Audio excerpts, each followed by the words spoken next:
तो खेसारी लाल यादव रक्षा गुप्ता के गाना का टीजर है, जिस गाने का टाइटल रख दिया मराद अभी कैसन बा। और इसका म्यूजिक की बात करूंगा, जिस तरह से म्यूजिक बासुरी के स्टाइल में स्टाइल में जो बजता है ना, वो दिल पे फील देता है कि म्यूजिक आर्या शर्मा ने बहुत तगड़ा बनाया होगा। क्योंकि जिस तरह से म्यूजिक रोल करता है, अपना म्यूजिक पूरा टीजर में, मतलब 30 सेकंड का टीजर है, और टीजर में जो म्यूजिक बजता है ना, वो लिटरली बोल रहा हूँ दिल पे छू जाता है। टीजर में जो म्यूजिक अलग लेवल पे है।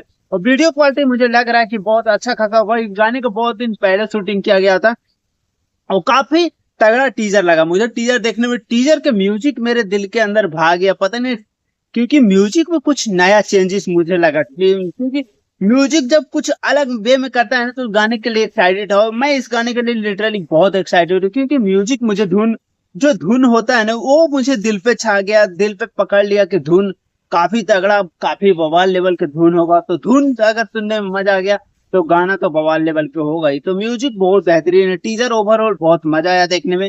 फाड़ू लेवल का टीजर आप लोग नहीं देखे हैं तो जाके देखिए, बहुत तगड़ा होने वाला ये गाना। लिटरली वीडियो क्वालिटी बस हाई लेवल के हो और लिरिक्स बस मजेदार हो। राइटर नया है तो उम्मीद कर सकते हैं। सो ज्यादा कुछ